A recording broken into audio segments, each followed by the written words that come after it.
আপনারা যদি বিপত্তারিণী মন্দিরে আসতে চান রাজপুর সোনারপুরে, তাহলে আপনারা শিয়ালদা থেকে বারুইপুর, সোনারপুর এবং ক্যানিং লাইনের ট্রেন ধরে আপনারা সোজা চলে আসুন সোনারপুর স্টেশন।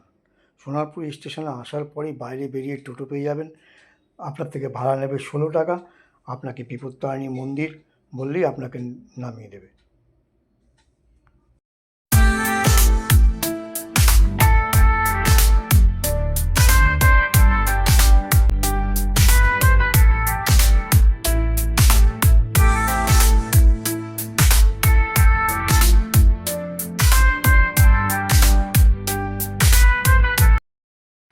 আপনারা বিপত্তারিণী মন্দিরে যাওয়ার আগেই আপনারা এই মন্দিরটি দর্শন করতে পারবেন। রাধাকৃষ্ণর মন্দির, পুকুরের ওপারেই রয়েছে এই রাধাকৃষ্ণর মন্দির। খুবই সুন্দর দেখতে, অপূর্ব। এই মন্দির 11টার সময় বন্ধ হয়ে যায়।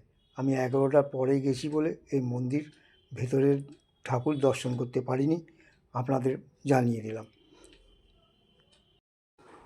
পুকুরের ওপারেই রয়েছে রাধাকৃষ্ণের মন্দির, যা সৌন্দর্যে ভরা এই মন্দির।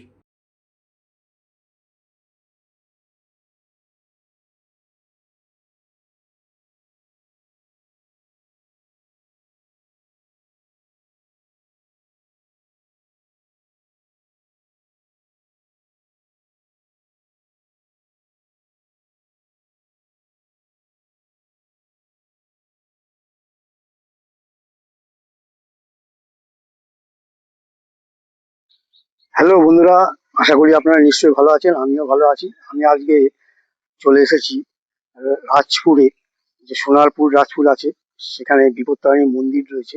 সেই মন্দিরের ভিডিওটা আমি পুরোটা করছি, আপনারা পুরো ভিডিওটা দেখুন। আশা করি আপনাদের নিশ্চয়ই ভালো লাগবে। আর আমি আমার পরিচয় করিয়ে দিই। আমি মৃত্যুঞ্জয় শ্যামা সিরিজ চ্যানেল ইউটিউব। আমি আজকে আপনাদের জন্য সমস্ত এই বিপত্তারিণী মন্দিরে যা যা আছে, মানে মন্দিরে কোন কোন বিগ্রহ মূর্তি আছে, সেই সমস্ত মূর্তিগুলো আপনাদের দেখাবো। এবং গাড়ি পার্কিং এর ব্যবস্থা আছে কিনা সেগুলো আপনারা দেখতে পারবেন। আর কখন মন্দির খোলে, কখন বন্ধ হয়, সমস্ত কিছু আপনাদের দেখাবো। ভোগ প্রসাদের কোনো ব্যবস্থা আছে কিনা সম্পূর্ণ আপনাদের এই ভিডিওর মধ্যে থাকবে। আপনারা দেখতে থাকুন, আশা করি আপনাদের নিশ্চয়ই ভালো লাগবে। এই বিপত্তারিণী মন্দিরে ঢোকার 3টে গেট আছে। মাঝখানে গেটটা দেখুন, দুপাশে দুটো সিংহ রয়েছে আর মূর্তি রয়েছে।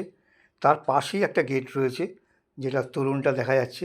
বিপত্তারিণী চণ্ডীবাড়ি বলে লেখা আছে। SB Das road, Rajpur, Kolkata 149। এই গেটটা দিয়ে আপনারা ঢুকবেন। ঢোকার পরেই আপনারা দেখতে পারবেন সম্মুখেই রয়েছে বিনামূল্যে জুতো রাখা হয়, লেখাই আছে। মন্দিরের মধ্যে জুতো পরে প্রবেশ করতে নিষেধ করছে।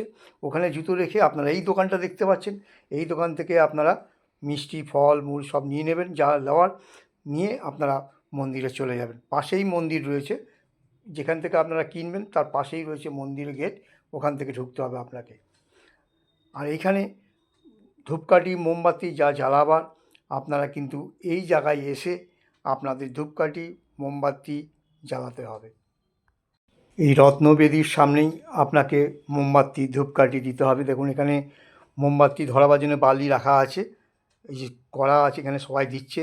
আপনাদের সেইখানেই মোমবাতি জ্বালাতে হবে। এই রত্নবেদীর সামনে এখানে এসে আপনারা মোমবাতি, ধূপকাঠি যা দেওয়ার ঘুরিয়ে ওই মোমবাতিটা ওইখানে দিতে হবে।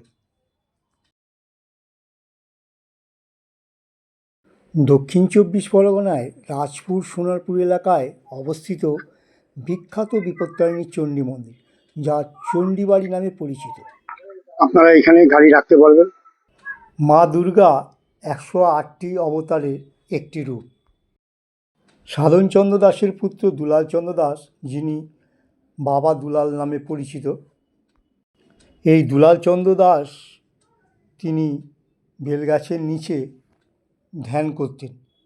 তার ফলে তিনি দেবী চণ্ডীর দর্শন পেয়ে থাকেন।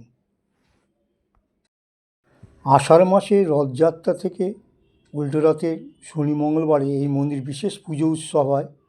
এই মন্দিরে 13টি ফলের নৈবেদ্য থাকে, 13টি গাঁটযুক্ত লাল সুতো থাকে। আমরা তাকে তাগা বলে থাকি অনেকে। দেবীর চরণে সেই তাগা নিবেদন করা হয়। অনেকেই এসছেন এখানে, দেখুন পুজো দিচ্ছে, আমি দেখাচ্ছি আপনাদের।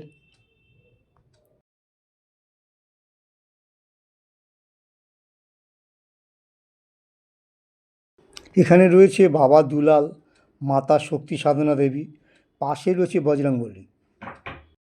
এখানে রয়েছে শ্রী শ্রী দুর্গা মাতা।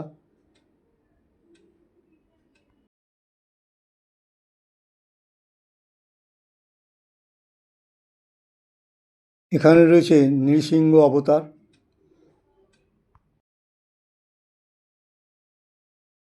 এখানে ভারতের সাধক রয়েছে বিবেকানন্দ, ভামাখ্যাপা, রামপ্রসাদ, অনেকেই আছেন।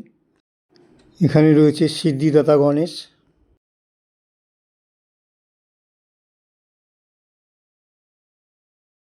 এখানে রয়েছে গৌর নিতাই।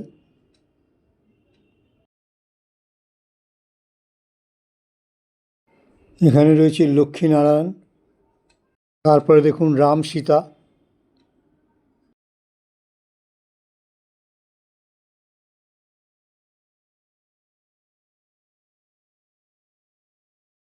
এরপরে দেখুন মা মনসা।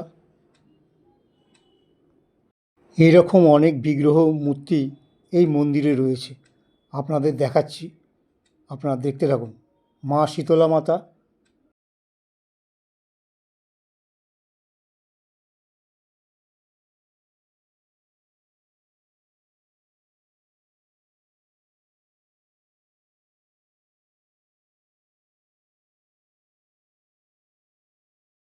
এখানে দেখুন শক্তি সাধনা পীঠ।